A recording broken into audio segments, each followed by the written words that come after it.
Jason.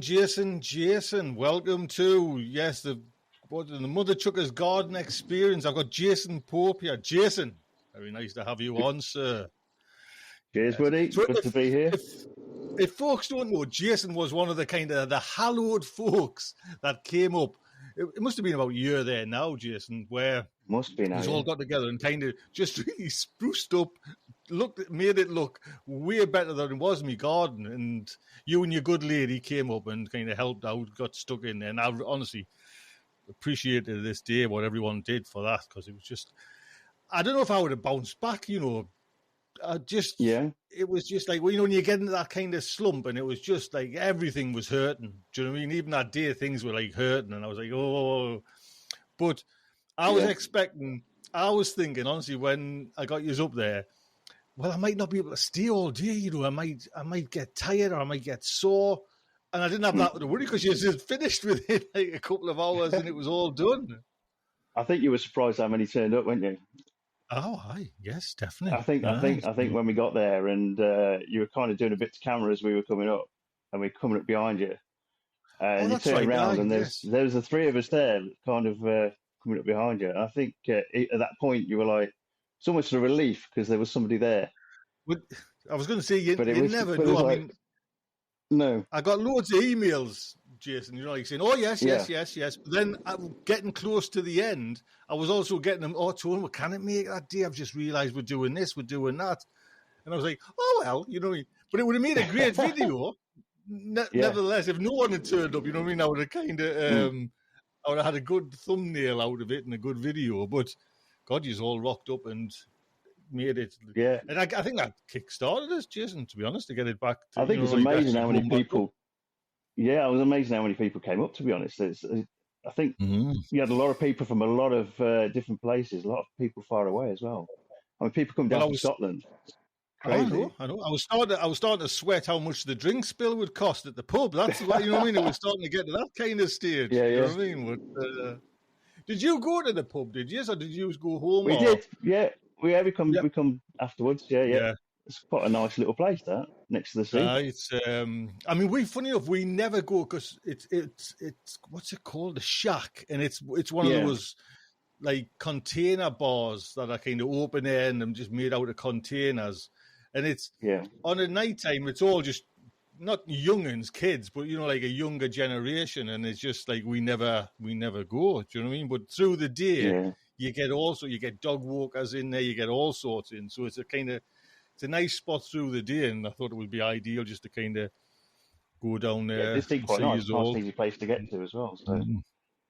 How far did you have to come then, Jason? Well, we're Warwick, so right in the middle of the Midlands. So we were like 4.5 hours.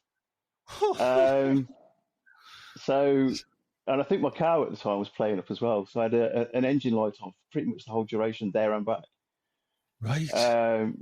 But I think after, the job I'm in basically is cancer diagnosis. So for me to help out the other end of it, for me it was a no-brainer. It was like as soon as you suggested it, it was like, okay, I'm coming.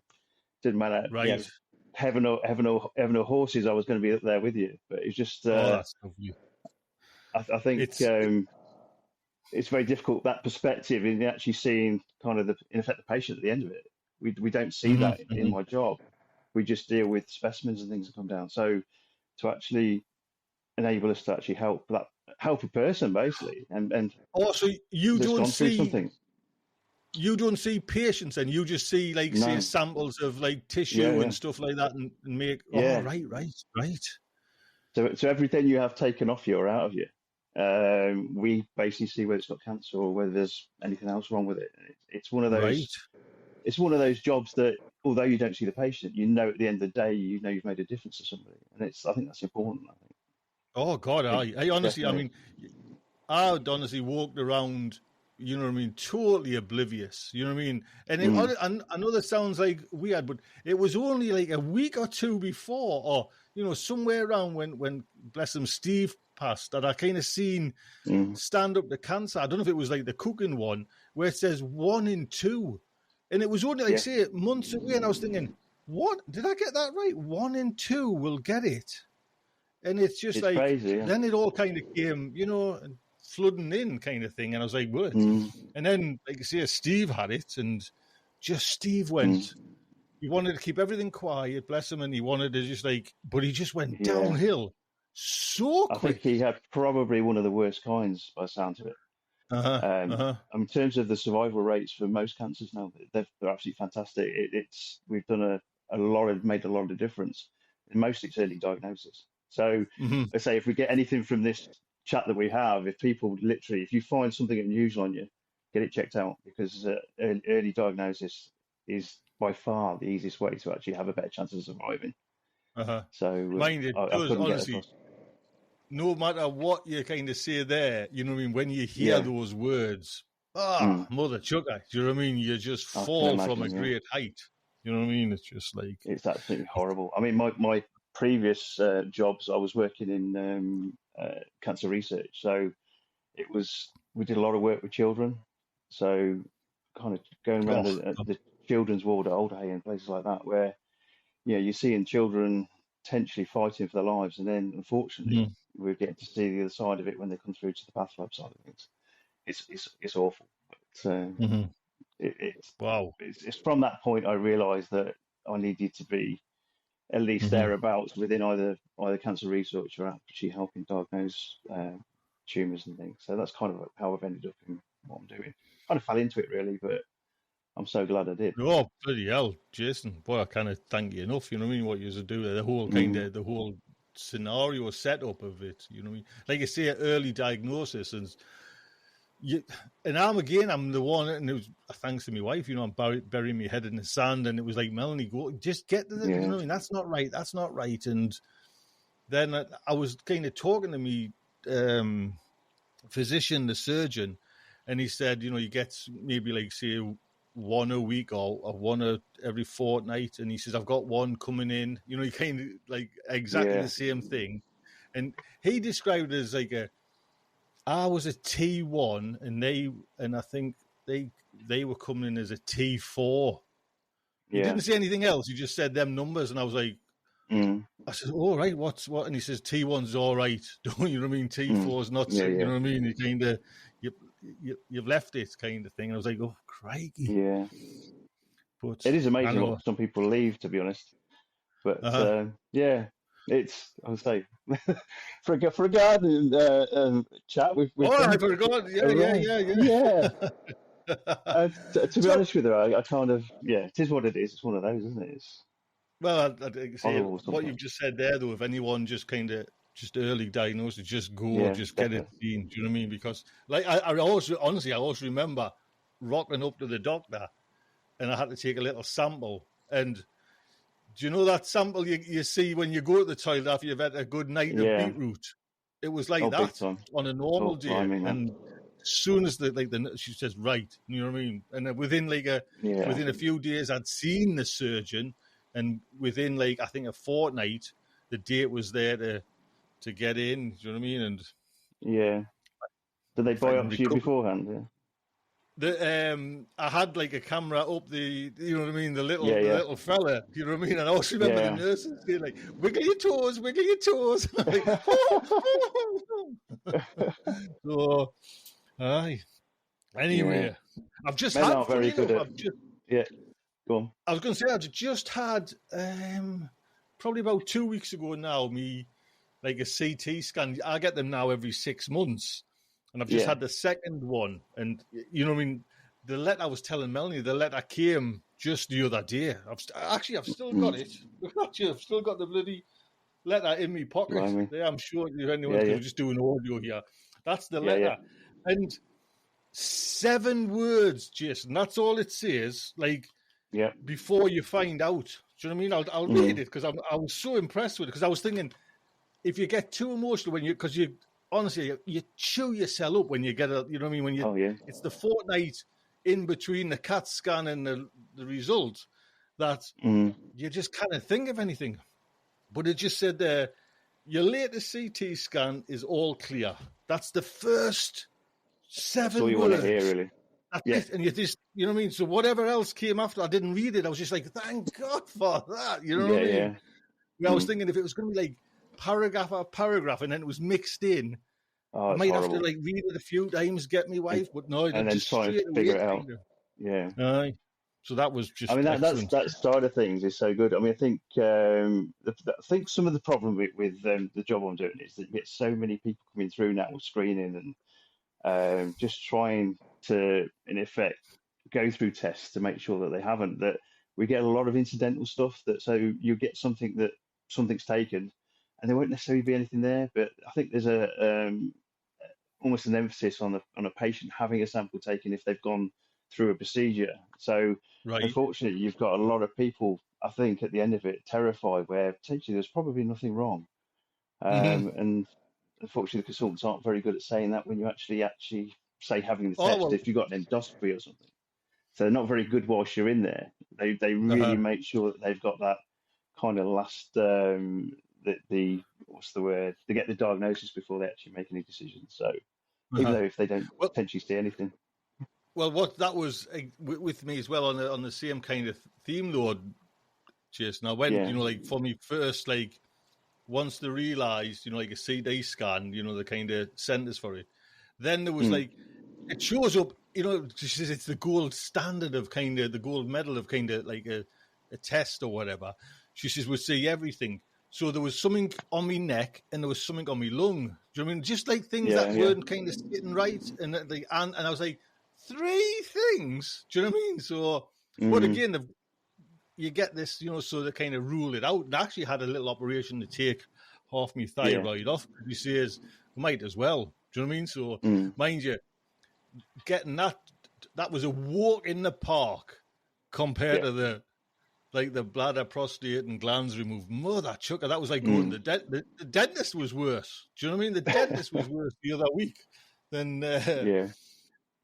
It was just in and out in the day and a couple of paracetamols on a night time, and I was back to eating curries and everything. You know what I mean? It was just. Anyway, listen, this is a men's health kind of bloody. It's all good with me. I think it's going to go one of 2 ways.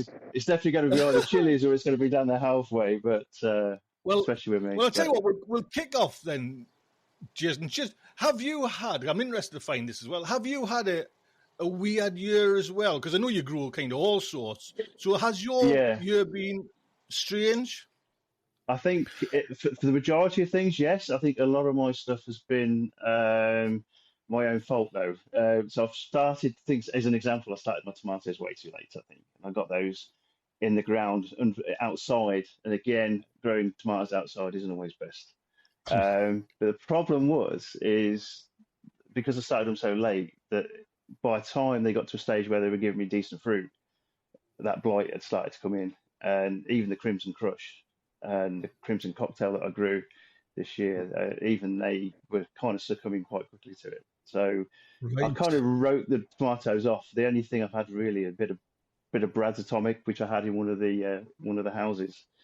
I think reason I usually grow tomatoes inside the polytunnels, but because I had so many chilies this year, it was going to be a no-show. I grew a few cucumbers in the polytunnels and 309 chili plants, basically. So, well, I don't know if folks can remember, but you're the one that sent up I think, did you bring up the chili jam? Jason, I did bring it up with me, yeah. No, yes. I actually sent it up. I brought you, I think, I brought you one of my own chili jams up. Yes. And I brought you a chutney I'd made. Yes. But then I nicked all of your chilies. That's right. And then, but you made a chili. I made chili jam out of your sugar stripies, yeah. I've actually got pods off the seeds as well. So this year I grew your stripy sugar stripy chilies. Any good? They've been fantastic. Yeah, they've been really good. Really nice and sweet. Really tasty. How did you grow them? Did you grow them in quads or anything, or just into the soil? Everything goes in the ground. I generally, I think I've planted two plants this year in chili grows, just to give them a go. And to be honest with you, mine do better straight in the ground. Right. Albeit I grow them way too close together probably, and I don't give as much room as they need. But they've always done really well every year. I've grown probably most years I grow about 40 or 50 varieties. But this year was been a bit of a strange one for me in that I found Red Dragon seeds and I literally almost bought their entire collection, I think, because I heard such good things about them. So I grew a lot of their seeds. And I think germination rates and everything were fantastic. So I've had a really good year for chilies, but not much else. My brassicas, I turned my brassica cage into a butterfly farm pretty much. There was a couple of butterflies must have got in there early in the season before I'd even realised, and before I knew it, there was about 30 in there. It was really good to look at for the kids and stuff, but they're good for brassicas. But I think now the temperature's gone down a bit. Everything that's in there is still in there. It's still growing. I've got Cavolo Nero. I've got some nice white varieties of kale and things like that. So I'll still be able to harvest that throughout that winter period. And I've also planted some more kale inside the outhouses and things I've got as well. So, right. So you're doing anything over? Are you doing anything over winter? Are you? I've got chard in the ground inside the polytunnels and the kale, and I'll be doing some of the Chinese mustards and things like that, and pak choys because they don't mind the cold weather. And the low light levels. I think they always say that if you've got kind of an area of shade, then stick lettuces in there, and usually they'll do okay. Everything just slowed down this time of year, but they'll still generally do okay. I'm kind of still debating whether to kind of bother or not. You know what I mean? Because I've actually, as we know, I've kind of covered over the soil, so I'd have to use either grow the quad grows or roll it back, which wouldn't be, I guess, that's hard, but more, you know what I mean? Just, I don't know. Let's see. Actually, I've got buckets. Yeah. Do you know what I mean? But then I'd have to actually. There's a thought because haven't I emptied that bed at the moment? So there's like two big piles of like soil in me garden. So yeah, I'll see. But I'm always keen to do it. I was just always keen to kind of do the over winter, and it's just purely because you can get a video out, you can get some content out and get it done. But it's never fantastic. Do you know what I mean? And I think even like Charlie Dowden kind of, he has the videos and he's picking 5 or 6 leaves. Do you know what I mean? It might look nice and green, but it's only like 5 or 6 leaves. It is that lean period. I think. For me, I've planted perennial kale probably about 10 years ago now, and it's been growing ever since. It doesn't go to seed. It's one of those plants that you can. The only thing that you'll get occasionally is when it's really cold, the pigeons basically start pecking a load of it, but it comes back. It just literally it's one of those difficult plants to kill. In terms of actually growing it, you just take a stem off, just shove it at the ground, and it will just grow another plant. Right. So that's kind of how you grow them, but they never go to seed. I think there's one called the Bounton scale, but again, in terms of the actual taste of this, just like a really really nice green kind of cabbage kind of thing, taste wise. But again, in that lean period, and that's outside. It's not inside the polytunnels or anything. It just grows really really well. So I have tried to grow. Go on. No, I was just going to say it's lovely in the winter to have some green on your plate. You know what I mean? Because I've used all my cabbages. Oh, I've got the kale and the 2 lots of kale, but it's like I say, it's lovely just to kind of put fresh veg on the plate. So that's why we can battle it. It is, and I think last year I tried kind of mustards, but I put them in too late. So I think if I grow them now and then transplant them into the polytunnel, that'll be a lot better. I put them straight in the seed last time, and I didn't basically get much in the way of luck with them. But when the spring came, all the ones I planted before, and I thought I'd kind of raked it all over and everything else. I had pak choy growing up amongst the chilies and things, so it was like a bonus brassica or whatever as we were going along. But and you get some lovely mustards. You know what I mean? There is some kind of lovely, and they're kind of lovely big leaf things. You know what I mean? And I did it probably a couple of years ago, 3 years ago, and some great great ones. You know what I mean? So, and I'm sure my seeds will be still okay. So yeah. I've had a rhubarb chard in one of the polytunnels there probably for the last 3 years, and I think I've got rid of it every time. I chop it out, I pull it up, but almost the same place. You get another one right. literally just sprouting up and growing. So I thought, okay, I'll leave it. So that's kind It's of funny because I was gonna say that I couldn't have that. You know, I'd have to have it out. You know, I kind of, you know, we can give it, I cut it back, you know, and then see if it comes. But then that would be it out. But then that's what you're trying to do, and it's still coming back. So as they say, nature finds a way in some respects. And I think for this particular plant, I think I've a chance in hell of getting rid of it. I don't think, but we'll see what happens. But I've got a lot of self-seeding stuff at the moment. The only thing I worry about self-seeding is the go on.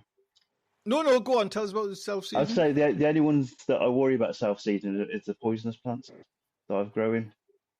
So I grow a lot of toxic plants on my plot. I mean, that's where the allotment of the dead thing came from. It was a trip to up your end, Annick Gardens. They've got the poison garden. The poison garden. Yeah, so pretty much everything they grow in there that's legal, I'm growing on my plot as well. So I've always said it'd take a brave guy to nick anything off my plot, but they're always the prettiest, and they're always the things that potentially they're there at the start of the season, they're there at the end of the season, and the bees absolutely love them. So they'll bring all of your pollinators to everything else that you need. So if you're growing tomatoes, if you're growing the anything with a flower that you need to pollinate, like your squashes and your pumpkins, all those sort of things as well. If you've got lots of flowers around, which is generally what I do. Okay, most of mine are toxic, but if you've got loads of flowers around, then you'll bring the bees in, and then they'll germinate everything. So they'll pollinate everything. So are the poisonous ones? Can you touch them? Have you got to wear gloves or? I always wear gloves when I'm weeding around that area, basically because some of the seedlings you don't always know 100% exactly which is which to start with. They start saying with any normal plant, you get a little tiny thing, and you don't really know until they've kind of got their second set of leaves. So I do wear gloves, and it's mostly for the aconitum wolfsbane, because there has been kind of some people have said that you can get toxicity just from touch, but I think most of these things you have to eat them really for them to be a real danger to you, including I've got castor bean plants down there. It's where you get castor oil from, but you can also get ricin from the same plant, which is So there's no known cure for it. But if you have a look at the seeds, have Google for this what the seeds look like. It's ricin, it's the actual plant name, because they look like little ticks, like you get on your dogs and cats and things. But they're really colourful. It's the most prettiest seed I've ever seen in my life. But they grow a plant that potentially 5 seeds can kill you. So it's one of those interesting things to grow. Because they do grow quite well as well. They look like a bit like a fatsia. Big leaves on them. So do you just compost them as normal, or do you have to? What do you do with them when they're dead? Aconitum I take away to the tip. So it's in other people's compost generally. But most of things, most things are heat treated, and you don't really take up the toxic compounds from the soil anyway. So if you're growing foxgloves, for example, near edible plants, you can still eat the edible plant. They won't take those glycosides up into plants because they don't normally use them, so they don't accumulate them. But it's not the same as in effect growing it on a factory site where you've got a horrible runoff that's really toxic. And I think there's a couple of people that I've been watching recently that's got that problem where their allotment is right next to a factory that's throwing out loads of horrible chemicals, and that will be in the produce. Whereas with the things I'm growing, generally there's not really a chance of them actually being accumulated in the things growing next to them. So that being said, I generally try and keep all the poison plants together. Easier to control, easier to stop them from spreading where you don't want them as well. So. It's funny, we went, I mean, it's been years, but we went to that garden as well, do you know what I mean? But we never go back there now because they don't allow dogs in the whole complex kind of thing. So we always go out with the dogs, you know what I mean? So it's kind of it's a shame because they've got like a nice, like kind of waldish little garden. They've got all sorts of big tree house restaurants and all that kind of stuff. So went to a wedding there once years ago, and it was just like, it must have cost a bloody fortune. Do you know what I mean? It was just like. I think there was a lot of people after the Harry Potter films. I think were seeking it out because some of it was filmed there. So that's right. Yeah, in the Castle Ground. So yeah, you know, you said there for some whatever mad reason you've grown 300 chili varieties. Surely you're not going to make 300 bottles of sauce. Do you know what I mean? Like different bottles. I've made cowboy candy. To be honest with you, the first year I've not grown any jalapenos. So I've got literally 150 varieties of chili, 309 plants, and not one jalapeno. So I kind of, when I'm looking at things to use them for, I dry a lot. So if you dry them down, and then you can use them into chili flakes. Some of these chilies, it's like when I was watching your video the other day and you were getting rid of the really super hot ones. I was like, they would make a fantastic chili powder. But drying is the issue. But what I would have done with them is dry them off, but not heat them to dry them. Because if you heat them to dry them, you're going to probably mace the entire kitchen, and you're probably not going to be in very good books with the missus. I've actually killed 2 hamsters doing things like that. So I think you've got to kind of use the bag method. So I've got like muslin bags, and I fill them full of the hot peppers. You check them about every 2 or 3 weeks, just make sure there's nothing going off or rotten or anything else. But after about 3 months or so, you can then use them in your grinder and make chili powder from. So I'll be doing a lot of specific type chili powders. So I've already done.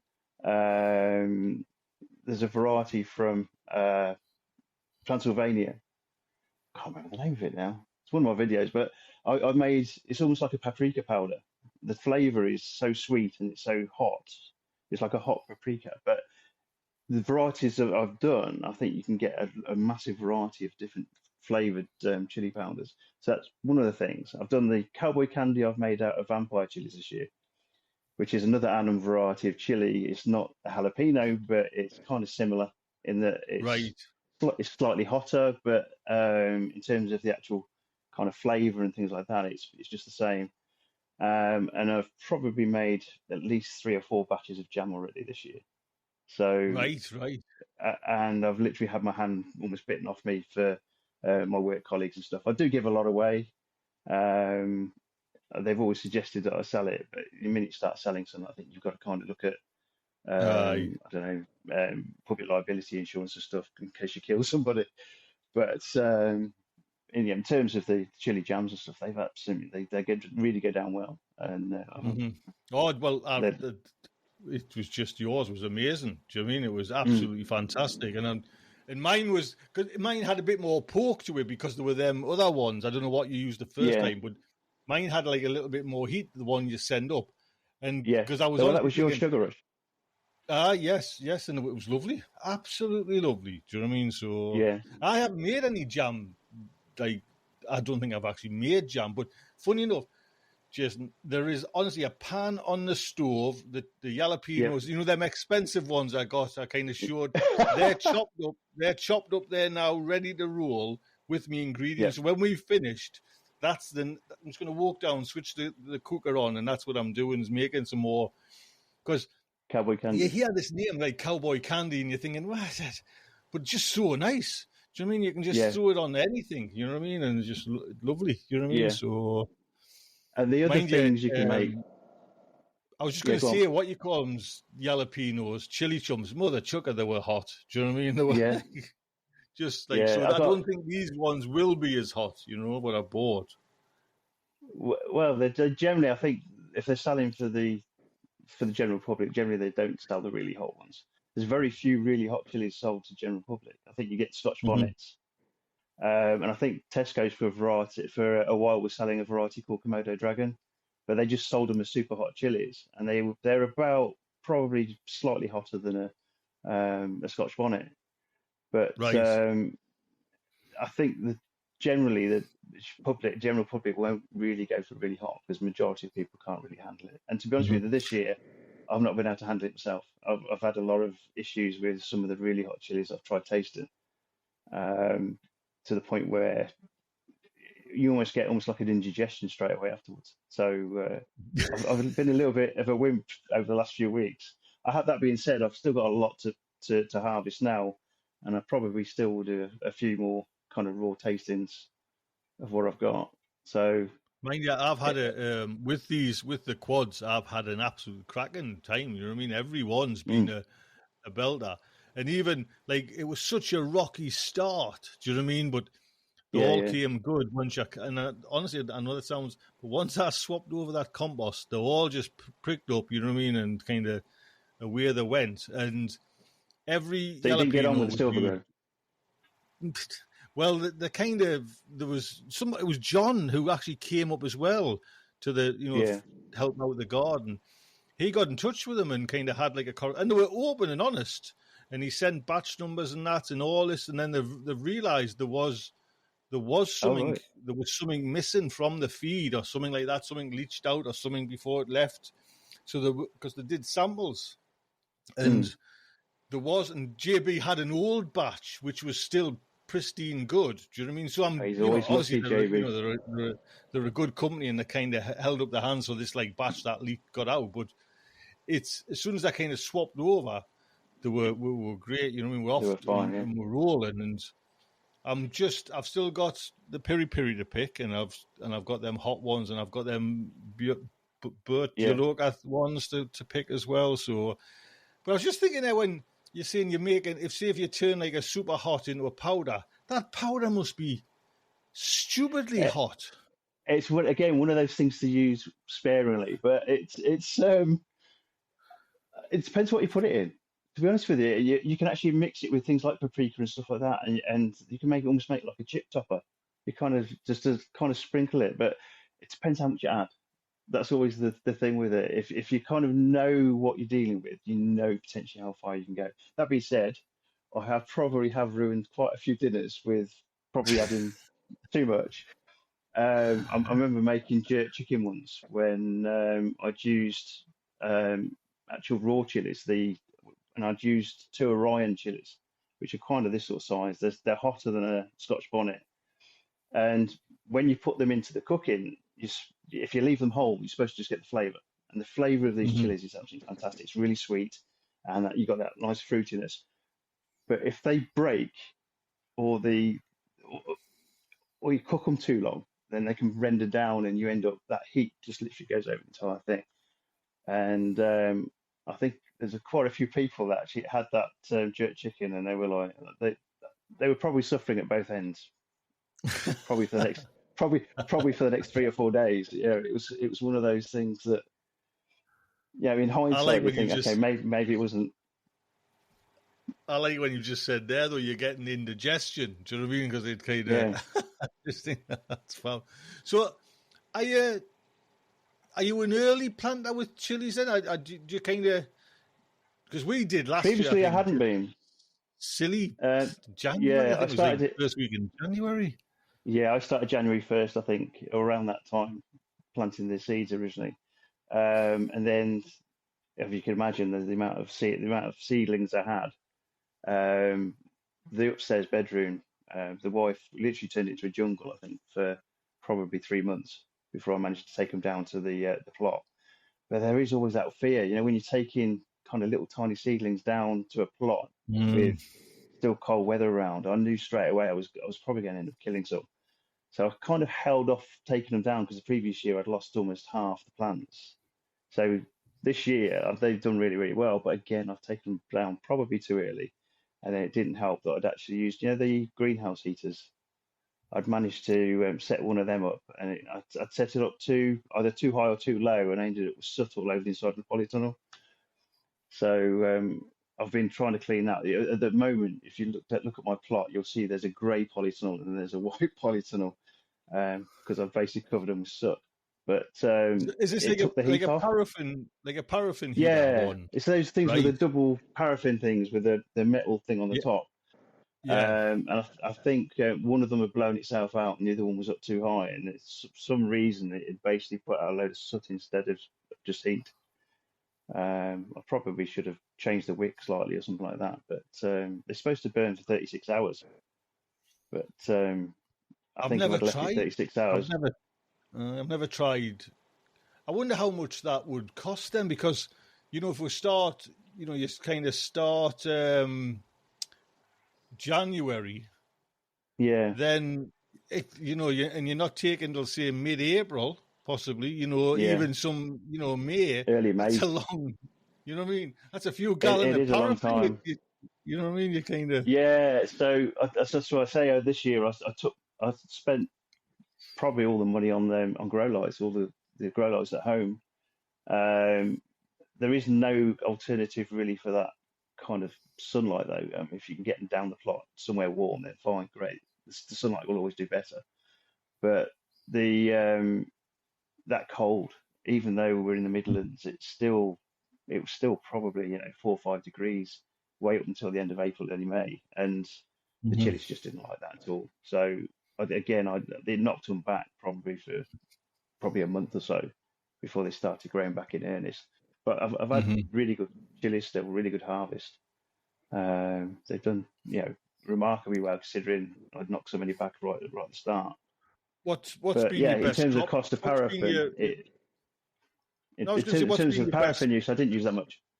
But my Right. best, the best chili I think again has been the Sugar Rush because they start early, they flower early, they give the fruit early, and they ripen early. So Sugar Rush, in terms of as a beginner kind of chili with a little bit of heat and that nice fruity taste, which Baccatum varieties usually have. That's probably been my best ones. But my Orion chilies this year, in terms of Chinese varieties, I'll definitely grow them again because again, they've really done well really early in the season, and I've had loads and loads of ripe ones off that, and the flavour is fantastic.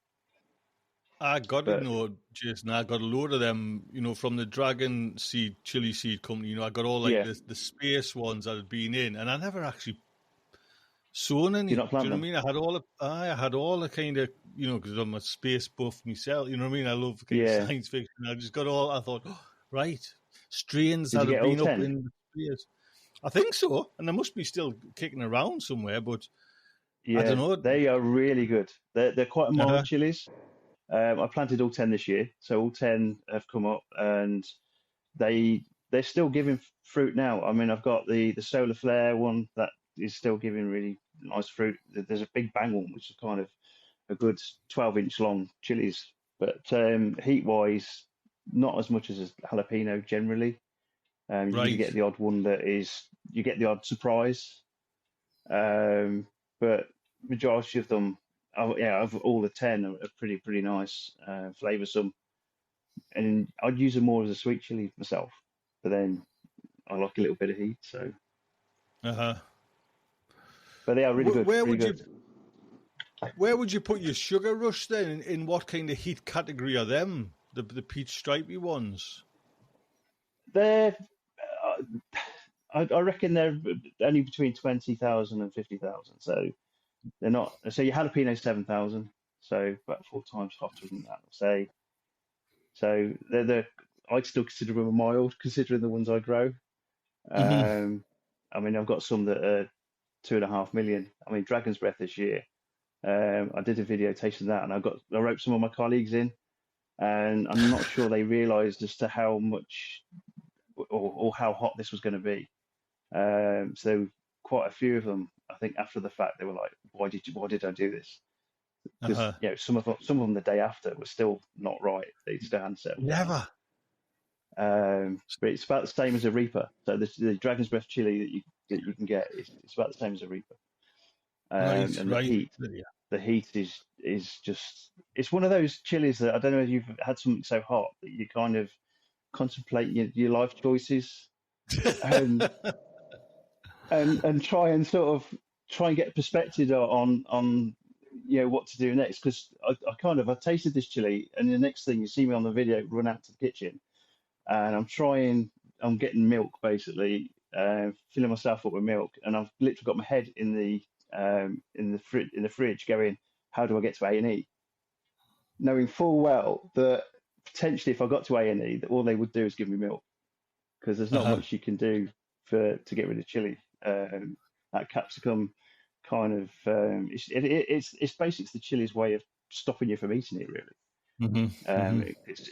It's just another toxin. So this family, chili family, is Solanum. So it's the same family as tomatoes, aubergines, and then most of my poisonous plants as well. So I've got Datura, Brugmansia. So those two, Angel's Trumpet, Devil's Trumpet, they've got really horrible psychedelic toxins in them. But it's the same family as chilies and your sweet peppers. So you can understand as to sort of say, okay, there is a certain amount of danger whenever you're eating potentially a hot chili, because it can disrupt your stomach, it can give you ulcers, that kind of almost like a dopamine rush that it gives you as well. You get a euphoric high a lot of the time with eating a really hot chili before the pain kind of gets you in the end. But it is, again, something not to be taken too lightly if you're not used to eating them.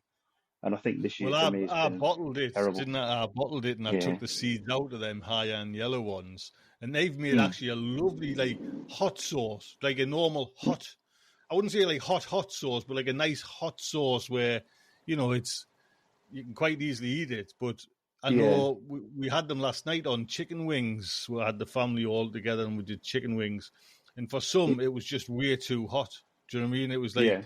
My daughter, you could see her eyes were streaming. There was tissue papers coming, dabbing out. And, you know what I mean? And it was just like, and I was thinking, well, they're not as hot as what I thought they were going to be, but I daren't have put any in with the seeds and that. So maybe next time I might. So we will see. Again, it's one of those things. I think you get used to it, though. I think the more that you eat, the more you get used to it. But again, if you if all you're going to taste is during the summer and into the early winter, which a lot of the time you don't have much choice, because the chilies won't last forever. They dry off, and they do give it a slightly different taste. If you rehydrate them, they will have some of that heat, but not anywhere close to kind of what the raw chili is.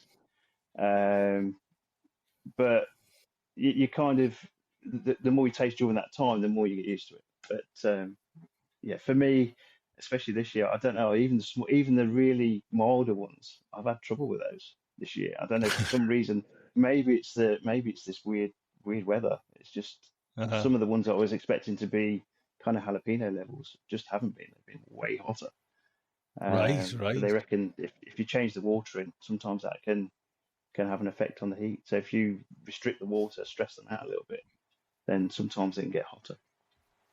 So before we wrap up, then, because we've had 45 minutes we've been chatting here. What's the day you're going to sow your seeds? Then what's your first seeds you're going to sow, and what date? I'm still, like I say, growing probably the brassicas and stuff in throughout the winter. So, but in terms of the new season, I'm going to try and get aubergines, tomatoes. I'm not growing many aubergines this year. I grew 8 varieties, I think, last year, and I grew them in Rockwool just to test them, and they were rubbish. So this year I'm growing just one variety called Aswad, which is supposed to get the size of your head, just to see if I can grow a really big aubergine. I probably won't even use it for anything. But in terms of my chilies, probably early January, probably the first week of January again. And I think I might have probably more chilies this year than I had last year, because I've had a lot of people sending me stuff as well through the post. I've had people say they've been kind of sending me chilies and saying, I don't know what this is, but you're welcome to have it and have the seeds of it. So one guy sent me some little demon red chilies, little tiny little chilies, but they're supposed to be lethal. So he reckons his work colleagues have been suffering with that one. So I don't know what it is about. Kind of we feel that kind of urge to want to pass the pain around a bit. Oh, yes, definitely. Yes, definitely. It's a lot more fun when other people are suffering, isn't it? Listen, big thank you. Thank you for coming on, and I really appreciate it. Look after yourself. Take good care. All the best.